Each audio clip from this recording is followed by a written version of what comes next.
Writer हुए हैं मंडन। अब इनके बारे में थोड़ा सा जानने वाली सी बात हो रही। मंडन कौन थे? तो अभी मैंने बताया कि कुंभा ने कुछ किले बनवाए थे, मैंने राजसमंद में किला बनवाया था कुंभलगढ़। तो कुंभलगढ़ मंदिर का जो कुंभलगढ़ के किले का जो आर्किटेक्ट है,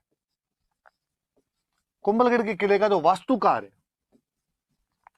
आर्किटेक्ट को भाई अपने हिंदी में बोलते हैं वास्तुकार। जो वास्तुकार है वो कौन था? मंडन। तो मंडन मकान बनाने वाला आदमी है। मतलब कुंभा ने कहा कि मंडन जी मकान तो बनाते ही हो, साथ में लिखो और कैसे कैसे मकान बनाए जाते हैं, इनके बारे में डिस्क्रिप्शन दो, हमें नोट्स तैयार करके दो। फिर मंडन ने किताबें लिखी। मंडन की किताबें कौन कौन सी है वो देख लेते हैं।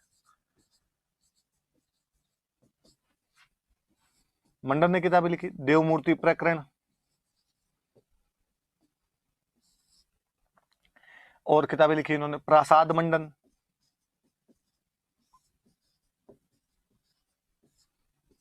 रूप मंडन,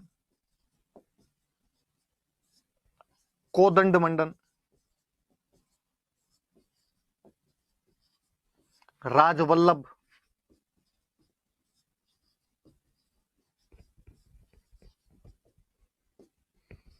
ये खूब सारी सी किताबें लिखी उन्होंने। देवमूर्ति प्रकरण, राजवल्लभ, प्रासाद मंडन, रूप मंडन, कोदंड मंडन, अलग अलग सब प्रकार की जितनी प्रकार की किताबें हो सकती थी। वास्तु सार एक किताब लिखी इन्होंने। ये तो मुख्य मुख्य मुख्य किताबें याद रख लेना, ये ज्यादा पूछी हुई है। वास्तु सार, देवमूर्ति प्रकरण और राजवल्लभ। राजवल्लभ तो राजाओं के मकान वगैरह कैसे बनते हैं, देवताओं की मूर्तियां वगैरह कैसे बनती है, वास्तु क्या चीज होती है, इन सब के बारे में बताया। प्रासाद मतलब महल कैसे बनते हैं। रूप मंडन है ना, इसका थोड़ा ध्यान रखना, इसमें मूर्तियों के बारे में बताया। इसमें भी स्कल्पचर की बुक है, इसका ध्यान रखना। कोदंड, कोदंड का मतलब होता है धनुष। धनुष जो होता है, तो ये धनुष के बारे में कि धनुष कैसे बनते हैं। आप क्या थोड़ा ध्यान नहीं देते? मुझे याद है साल भर पहले अखबार के अंदर कोई न्यूज थी कि योगी आदित्यनाथ ने अयोध्या में भगवान राम की कोदंड मूर्ति का अनावरण किया। तो दिमाग में आया कोदंड क्या होता है? कोदंड मतलब धनुष, मतलब ऐसी मूर्ति जिसमें भगवान राम है, वो धनुष लेके खड़े हुए, तो वो कोदंड मूर्ति होगी। तो वैसे उसने किताब लिखी जिसका नाम ही रख दिया उसने कोदंड मंडन। तो उसकी बुक्स के नाम के मंडन लिखा हुआ मिलता है। फिर भी इनके सब्जेक्ट पूछे जा सकते हैं। जैसे मुझे याद है रूप मंडन का एक बार सब्जेक्ट पूछ लिया था, हालांकि कोई थोड़ा सा कॉमन सेंस लगाए तो रूप, रूप किसका होगा? मतलब चेहरा। चेहरा किसका बनेगा? तो मूर्ति का ही हो सकता है चेहरा। तो इसमें मूर्ति कला, स्कल्पचर की जानकारी अपने को मिलती है। तो ये मंडन की किताबें याद करना कौन कौन सी? वास्तुसार, देवमूर्ति प्रकरण, राजवल्लभ, तीन तो याद रखने, बाकी तीन ये मंडन वाले याद रखना। प्रसाद मंडन, रूप मंडन, कोदंड मंडन। कोदंड मंडन में याद रखना किसकी है? तो धनुष की। रूप मंडन की याद करना किसकी है? तो मूर्तिकला की जानकारी देती है। तो तीन, पैना व्यास की एकलिंग महात्म में, मेहाजी की तीर्थमाला, और मंडन की तो खूब सारी किताब बता दी। मंडन था कौन? तो ये आपका जो कुंभलगढ़ का किला है, इसका क्या था? आर्किटेक्ट था। इसका क्या था? वास्तुकार था। ये कुंभलगढ़ के किले की दीवार वीवार बनाई हुई है। और बताऊंगा मैं कुंभलगढ़ किले की थोड़ी बातें अभी आपको। अब इसके बाद आगे बढ़ते हैं अपन। देखो और खूब सारे विद्वान थे, तीन ये बता दी। फिर एक मंडन का भाई था नाथा। नाथा भी मंडन के साथ ही भाई मकान बनाता था। तो इसको कहा तू भी नोट्स तैयार कर। तो भाई ने लिखी वास्तु सार, इसने लिख दी वास्तु मंजरी। इसने कहा लो यार भैया वाले से नोट्स हैं, थोड़े कॉपी पेस्ट कर लिए, ऊपर नीचे थोड़ी चेंज कर ली, जैसे आप अपने बीए में करते होंगे, ज्योग्राफी की फाइल, फिजिक्स की फाइलों में करते थे, जैसे इसने थोड़ा बहुत चेंज कर दिया। ये मंडन का भाई था। फिर एक मंडन का बेटा और था, गोविंद। अब जो काम पापा करे, जो काम चाचा करे, वही काम बाद में बेटा करेगा।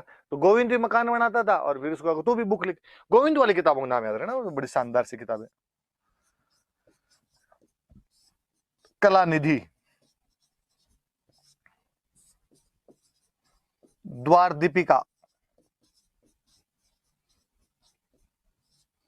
उद्धार धोरिणी,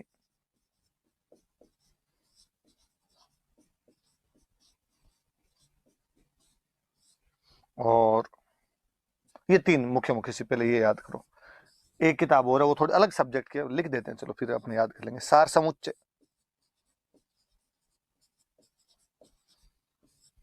कला निधि सबसे इंपॉर्टेंट है, याद रखना, क्वेश्चन इसी का पूछा जाएगा, कला निधि का। कला निधि वो बुक है जो बताती है कि मंदिरों के जो शिखर होते हैं वो कैसे बनाए जाने चाहिए। ये जो होता है इसको शिखर बोलते हैं। ये कैसे बनाया जाना चाहिए। एकमात्र भारतीय की किताब है जो केवल शिखरों पे डिपेंड है, जो केवल शिखरों का डिस्क्रिप्शन देती है। वो किताब कौन सी है? कलानिधि। और वो किसने लिखी थी? तो गोविंद ने लिखी थी। तो याद रखना भाई, कलानिधि के बारे में कोई पूछ सकता है। मुझे 2013 में एक प्री का तो क्वेश्चन ही था, कलानिधि पुस्तक का लेखक कौन है या कलानिधि किसने लिखी थी, ऐसा कोई क्वेश्चन था। द्वार दीपिका नाम पता चल रहा है, दरवाजे के बारे में, तो दरवाजों के बारे में। उद्धार धोरिणी, उद्धार करने वाली, उद्धार मतलब दोबारा बनाने किसी चीज को, तो रिकंस्ट्रक्शन से संबंधित किताब है उद्धार धोरिणी। अब मंडन और उसका बेटा गोविंद, ये दोनों वास्तुकार है, मतलब आर्किटेक्ट है, किताबें लिखते हैं, मतलब राइटर है, और दोनों डॉक्टर और थे, वेद जी और थे। कहते हैं मंडन ने भी एक किताब लिखी थी वैद्य मंडन, जिसमें बीमारियों के बारे में बताया था। और इसने भी एक किताब लिखी थी सार समुच्चय, इसमें आयुर्वेद की जानकारी है पूरी।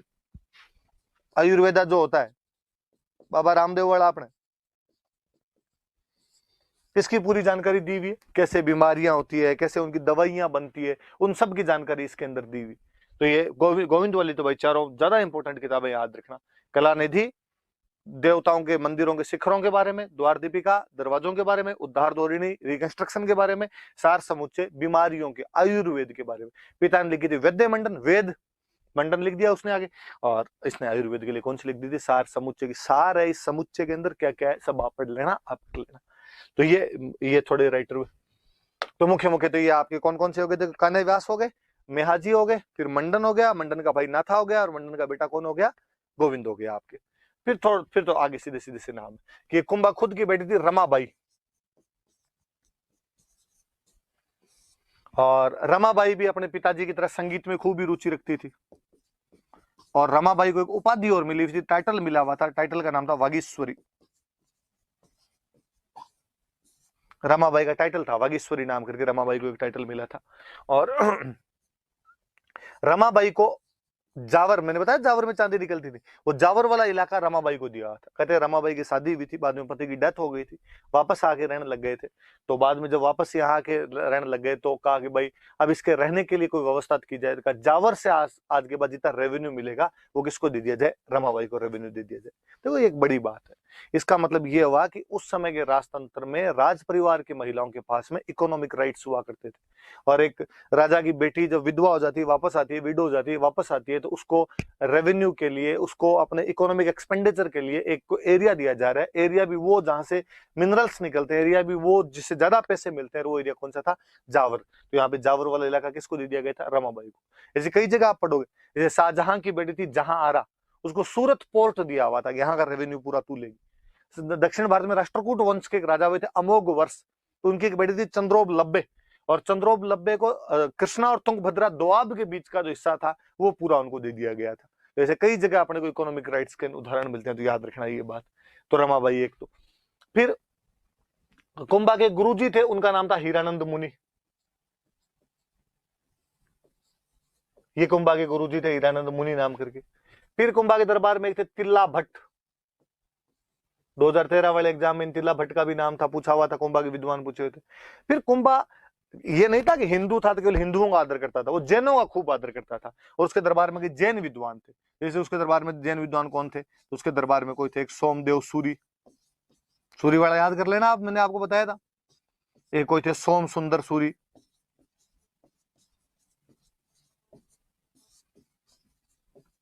एक थे जय शेखर, एक थे भुवन कीर्ति,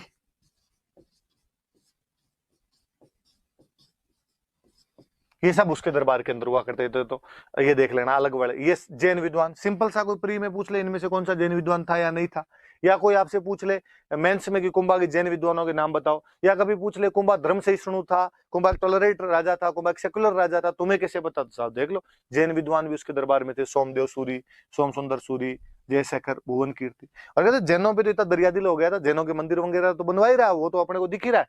कहते उसने जैन जब अबू देलवाड़ा जाते थे पहले, तो उनपे एक टैक्स लगता था तीर्थ यात्रा कर, कि आप तीर्थ यात्रा कर जाओगे, किसी भी पिलग्रिम पे जाओगे तो वहां पे आपको टैक्स लगेगा।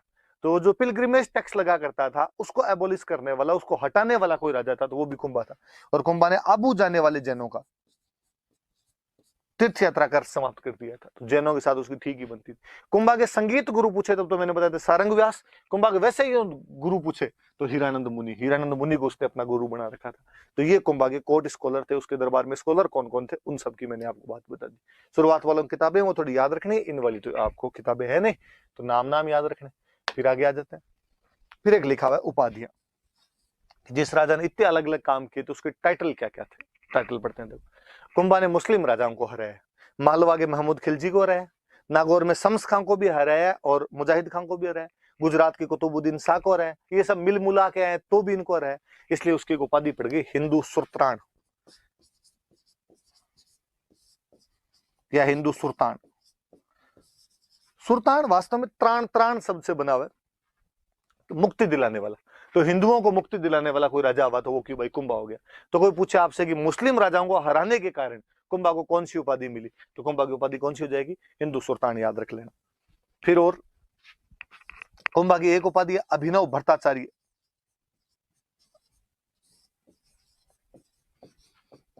अपने दूसरी शताब्दी ईसा पूर्व में एक बहुत बड़े राइटर हुए भरत मुनि, और भरत मुनि के लिए कहा जाता है, भरत मुनि ने बुक लिखी थी नाट्य शास्त्र, कि नाट्य शास्त्र भारत में म्यूजिक, डांस और ड्रामा की अद्वितीय कृति है। यूनिक कोई यदि चीज लिखी हुई है तो वो आपके भरत मुनि ने लिखी थी, और वो नाट्य शास्त्र लिखी है। कुंभा कहता है कि उन भरत मुनि के जैसा जैसा मैं हूं, मैं दूसरा भरत मुनि हूं।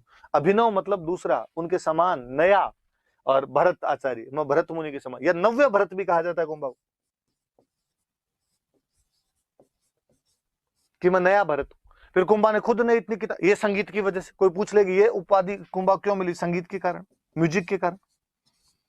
फिर कुंभा ने इतने सारा लिटरेचर खुद लिखा और बाकियों से लिटरेचर लिखवाया, और इसलिए कुंभा की उपाधि है राणा रासो।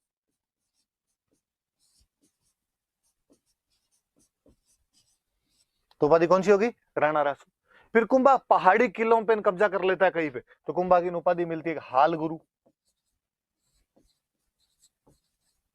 हिली फोर्ट्स पे कब्जा करने वाला था इसलिए हाल गुरु को उपाधि मिलती है। कुंभा धनुष बहुत अच्छा चलाता है इसलिए कुंभा की उपाधि मिलती है चाप गुरु। चाप ऐसे होता है, धनुष आपका, धनुष चलाने वाला, अच्छा वो बहुत अच्छा आर्चर था इसलिए उसका नाम क्या पड़ गया, चाप गुरु नाम पड़ गया। कुंभा कहता है मैं शिव जी एकलिंग जी को तो मानता ही हूं, मैं विष्णु भगवान का और भक्त हूं, इसलिए उसकी दो उपाधि और मिलती है। एक मिलती है परम भागवत, भागवत का मतलब विष्णु भगवान ही होता है, और एक उसकी उपाधि मिलती है आदि वराह। वरा का मतलब विष्णु भगवान। आप एंशिएंट पढ़ोगे तो और पढ़ोगे कि आदि वरा की उपाधि अपने गुर्जर प्रतिहारों ने धारण की थी, परम भागवत वाली उपाधि अपने गुप्त राजाओं ने, जबकि वो भी विष्णु भगवान के बहुत बड़े भक्त थे। तो ये कुंभा की सारी उपाधि याद रखना। मुस्लिम राजाओं को हराने के कारण हिंदू सुल्तान, संगीत की जानकारी कारण अभिनव भट्टाचार्य कह दो या नव्य भरत कह दो, साहित्य लिटरेचर की वजह से राणा रासो, हिली फोर्ट्स जीत लिए, पहाड़ी किले जीत लिए, हाल गुरु, आर्चर है बहुत अच्छा, धनुष बहुत अच्छा चलाता है, चाप गुरु, विष्णु भगवान का बहुत बड़ा फॉलोवर है, विष्णु भगवान को मानता है, तो परम भागवत और आदिवर। ये सब कुंभा के बारे में हम सब बातें पढ़ रहे थे, कुंभा क्या चीज है क्या नहीं। अब लो थोड़ा सा आगे, मैंने बीच बीच में जो कुछ छोड़ दी थी मैंने कहा बाद में बताऊंगा, उनके बारे में और बता देता हूं। जैसे अभी मैंने एक बात की थी आपको विजय स्तंभ की,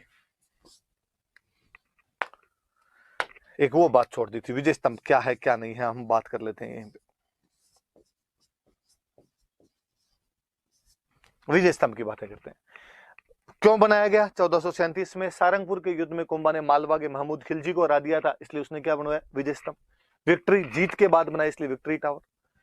कोई विक्ट्री जब होगी तो उसके बाद किसी भी राजा की फेम बढ़ेगी या कम होगी, निश्चित रूप से फेम बढ़ेगी, पॉपुलैरिटी मिलेगी।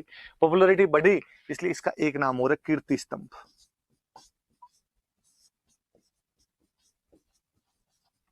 विजय स्तंभ का एक नाम और है, वो नाम क्या है इसका, कीर्ति स्तंभ। ठीक है। फिर कहते हैं इस विजय स्तंभ में सबसे पहले अंदर घुसते ही पहली जो बड़ी मूर्ति लगाई विष्णु भगवान की मूर्ति लगवाई है, इसलिए एक नाम हो गया विष्णु ध्वज। विष्णु फ्लैग का दो है, विष्णु ध्वज का दो। भगवान विष्णु का जो व्हीकल है, भगवान विष्णु का जो वाहन है वो है गरुड़, गरुड़ जो पक्षी होता है, इसलिए एक नाम हो गया गरुड़ ध्वज।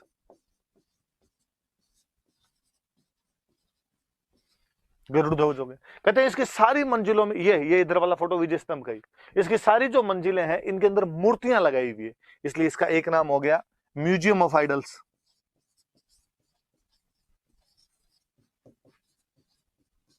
मूर्तियों का अजायब घर। मूर्तियों का अजायब घर। और एक नाम हो गया इसका एनसाइक्लोपीडिया ऑफ इंडियन स्कल्पचर।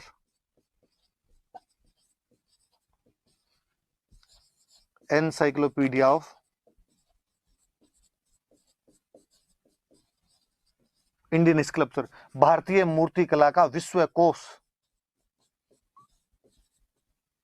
देख लो भाई, इसके खूब सारे अलग अलग नाम है। क्या क्या नाम है इसके? तो विजय स्तंभ कहते हैं क्योंकि विक्ट्री के बाद बनवाया। कीर्ति स्तंभ कहते हैं क्योंकि पॉपुलैरिटी बढ़ गई।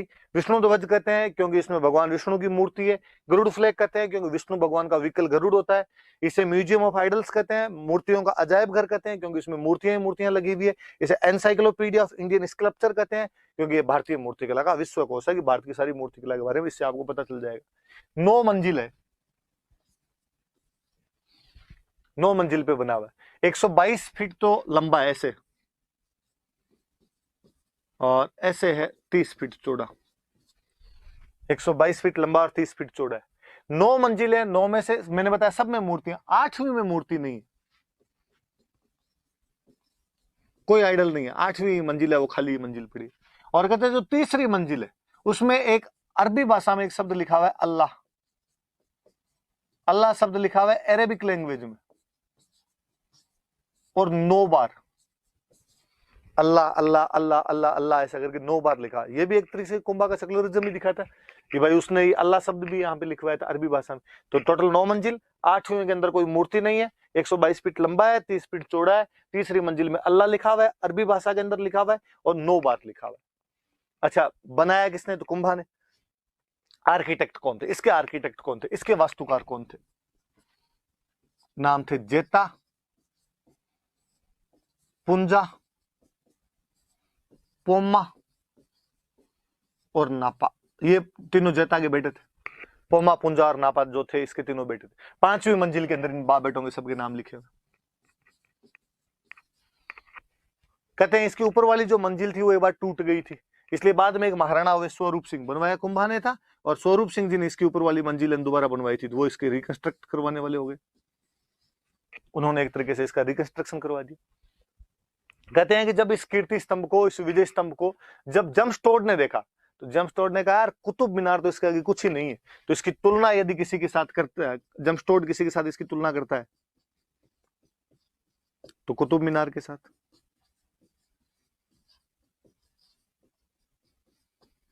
एक स्टोरी और हुआ फर्ग्यूसन, और फर्ग्यूसन कहता है इसके बारे में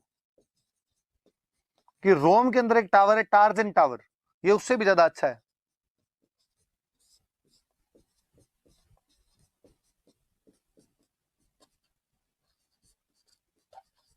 रोम वाला जो टार्जन टावर है उससे भी ज्यादा अच्छा है। तो जमस्टोड ने इसकी तुलना कुतुब मीनार से की, कुतुब मीनार अपने दिल्ली में, और फर्ग्यूसन ने इसकी तुलना टार्जन टावर के साथ में की।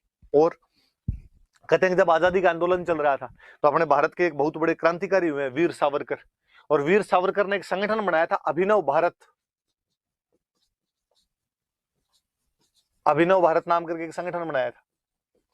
कहते हैं उस अभिनव भारत के ऑफिस में अपने विजय स्तंभ का तस्वीर लगाई हुई थी कि जो भी बंदा आएगा उसको अभिनव भारत के सामने हाथ रख के कसम खानी पड़ेगी कि जिस प्रकार कुंभा ने अपने विदेशी शत्रुओं को, अपने विदेश शत्रुओं से देश की रक्षा की थी, उसी प्रकार हम अभिनव भारत के सदस्य अंग्रेजों से देश की रक्षा करेंगे। तो अभिनव भारत वीर सावरकर का जो संगठन है, जो कि महाराष्ट्र के अंदर बना हुआ था, उसका भी यदि एम्बलम, उसका कोई लोगो था तो अपना विजय स्तंभ था। हम आजाद हो गए, आजाद होने के बाद अपने जितने पुलिस वाले हैं राजस्थान के अंदर, पुलिस वालों के आप यहाँ पे चेक कर लेना, हमेशा विजय स्तंभ मिलेगा। अपने राजस्थान पुलिस का एम्बलम भाई।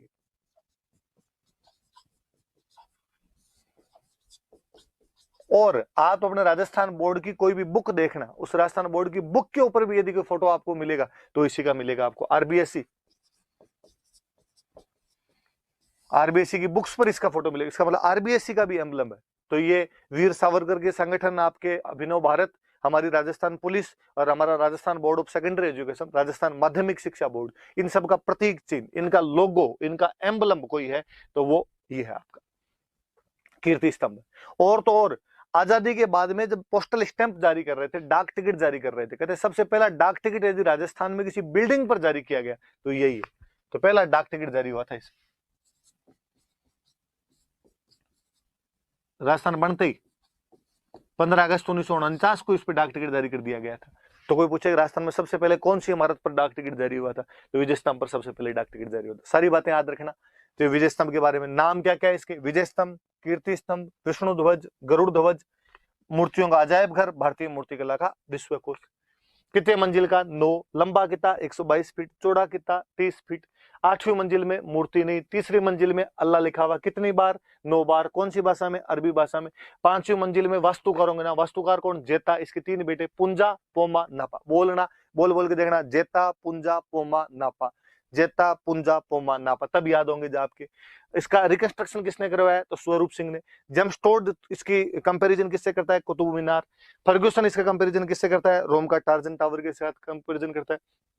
अभिनव भारत राजस्थान पुलिस और राजस्थान माध्यमिक शिक्षा बोर्ड का एम्बलम है, और आजादी के बाद सबसे पहली बिल्डिंग जिसपे डाक टिकट जारी किया गया था तो वो अपने विजय स्तंभ थी। विजय स्तंभ पे सबसे पहले डाक टिकट जारी किया गया था। अब मैंने बताया था कोई पिलर लगवाते तो उसके बाहर कुछ ना कुछ एक इंस्क्रिप्शन लिखवाते। इसमें इस इंस्क्रिप्शन में कुंभा की खूब सारी तारीफें की हुई, इसलिए हम उसको बोलने लगे प्रशस्ति।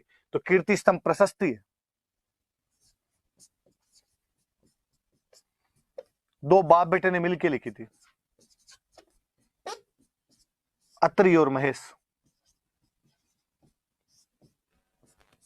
अत्रि और महेश ने इसकी प्रशस्ति लिखी थी और उसमें कुंभागी ने खूब सारी तारीफें की हुई। कहते हैं कुंभा ने यह प्रशस्ति लगवाई थी, साथ में एक प्रशस्ति और लगवाई जिसके अंदर कीर्ति स्तंभ कितने प्रकार के होते हैं और कैसे कैसे बनते हैं, वो तक प्रशस्ति उसने लगा दी थी। तो कितना इंटेलिजेंट आदमी रहा होगा। तो ये सारी विजय स्तंभ की बातें। तो कभी विजय स्तंभ आपसे अलग से कोई मेंस में पूछ ले तो सारी बातें उसकी याद रखना, किस किस प्रकार से क्या क्या अपने को करना है विजय स्तंभ के बारे में। फिर एक चीज मैंने और बताई थी, मैंने कुंभलगढ़ का किला बीच में बताया था आपको, तो उसकी भी थोड़ी बातें बता देता हूँ। काम काम की बातें, वैसे तो कुंभलगढ़ जब पढ़ेंगे तब और पढ़ लेंगे, पर थोड़ी काम काम की सी बातें बता देता हूँ। वास्तुकार मैंने आपको बता ही दिया, इसका वास्तुकार कौन था, मंडन।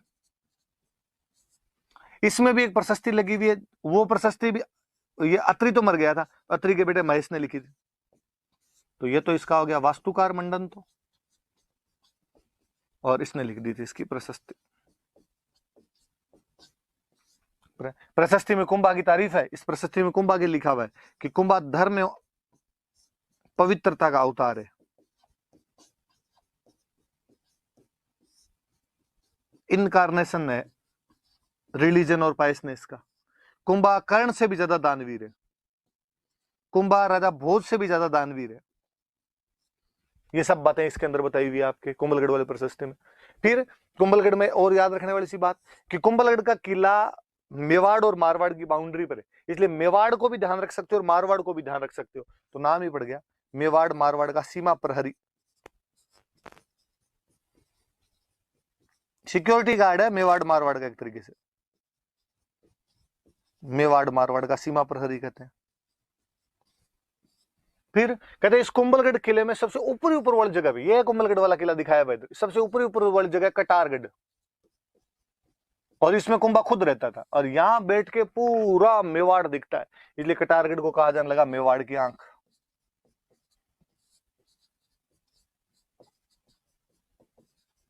तो ये थोड़ी बातें भी याद रखना कि और बात कुंभलगढ़ किला पढ़ेंगे तब सेपरेट अलग से पूरी पढ़ेंगे, इतनी बात याद रखना। कुंभलगढ़ का वास्तुकार कौन था, तो मंडन। कुंभलगढ़ की प्रशस्ति किसने लिखी, तो महेश।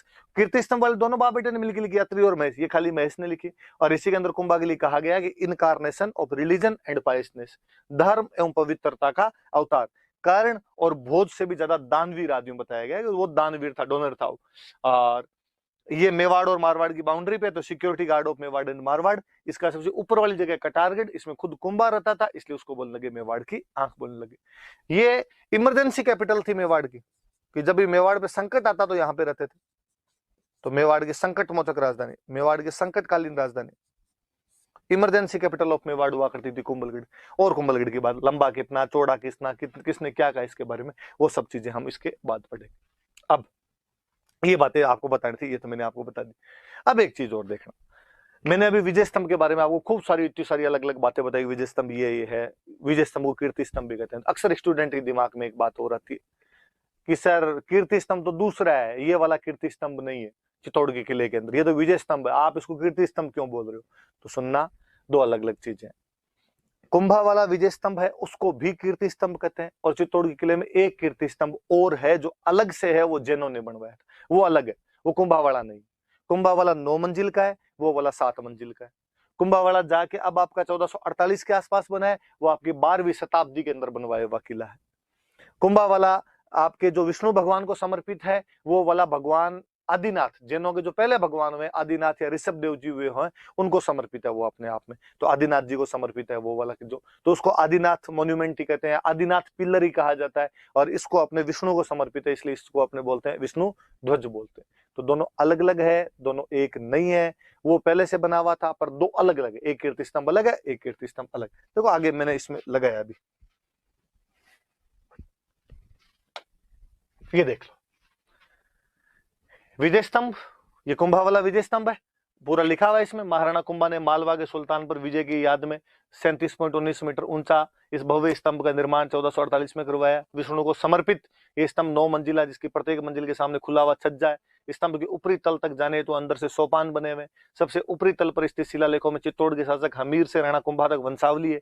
संपूर्ण स्तंभ वास्तुशिल्प से आच्छादित है। इसमें देवी देवताओं, ऋतुओं, शस्त्रों एवं वाद्य यंत्रों के देवता उत्कीर्ण है। देवी देवताओं के नाम भी उत्कीर्ण है। 5वीं मंजिल पर स्तंभ के वास्तुकार जेता व उसके 3 पुत्र नापा, पुंजा और पोमा के नाम उत्कीर्ण। बताया मैंने, ये इधर दूसरा बना हुआ है, ये जैनों वाला अलग से देख लो आप, अलग अलग सी डिजाइन। इसमें ये सारी मूर्तियां मूर्तियां मूर्तियां मूर्तियां बनी हुई है, इसमें मूर्तियां नहीं है, इसमें डायरेक्ट सीधी सीधी डिजाइन बनी हुई है आपकी। लिखा हुआ है ये स्तंभ 24 जैन तीर्थंकरों में से सर्वप्रथम आदिनाथ को समर्पित किया गया। 12वीं शताब्दी में दिगंबर जैन समाज द्वारा इस स्तंभ का निर्माण करवाया गया।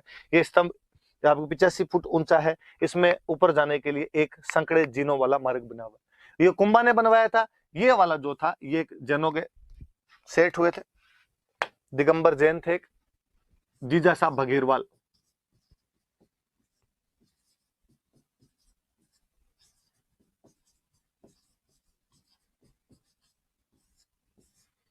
ये वाला जीजा साहब भगीरवाल ने बनवाया था आपके। तो ये दोनों अलग अलग है भाई, याद रखना। ये कहते हैं 9 मंजिल का है, ये कहते हैं 7 का है। कोई नीचे वाले इस जगती को गिनता नहीं तो 6 मंजिल लिख देते हैं, बाकी इस जगती को नीचे वाली गिना जाए तो ये 7 मंजिल हो जाती है इसकी। ये वाला विष्णु भगवान को समर्पित है, ये वाला जो है वो आपके आदिनाथ जी को समर्पित है। तो ये सब अलग अलग, दोनों अलग अलग चीजें भाई, याद रख लेना। अब वो जैनों वाली वो बात याद है तो रणकपुर वाला मंदिर मैंने वैसे आपको बता ही दिया। कुंभा ने 99 बीघा जमीन दी थी रणकपुर वाले मंदिरों के लिए, और ये बनवाए थे जीजा साहब भगीरवाल ने, वो बनवाए थे धरणकसा ने। जैसे ये आदिनाथ जी को समर्पित है, वैसे उसमें भी आदिनाथ जी वाला मंदिर सबसे अच्छा है रणकपुर वाले जैन मंदिरों में भी। और उस मंदिर का अलग से नाम है, उस मंदिर का नाम है चौमुखा मंदिर। आदिनाथ जी की जो मूर्ति है चतुर्मुखी मूर्ति है, इसलिए उसको चौमुखा मंदिर कहते हैं। उसका जो वास्तुकार है वो है देपाक। कहते हैं उस रणकपुर वाले, ये रणकपुर में है ना, ये चित्तौड़ की बातें कर रहे थे हम, ये बात आ गई साथ में आदिनाथ जी की इसलिए हम बताने लगे। इस चौमुखा मंदिर में 1444 पिलर है, इसलिए इसका नाम ही पड़ गया है म्यूजियम ऑफ पिलर्स। स्तंभों का अजायब घर भी इसको कहा जाता है। तो ये वाला चौमुखा मंदिर भी इस बहाने थोड़ा सा याद रख लें। ये भाई कुंभा जी खूब लंबा चौड़ा सा है, ढंग से याद करनी पड़ेगी एक एक चीजें आपके, तब जाके आपको याद होगा, तब जाके चीजें कंटेस्ट हो पाएगी। धन्यवाद, अगली क्लास में अपने और पढ़ेंगे।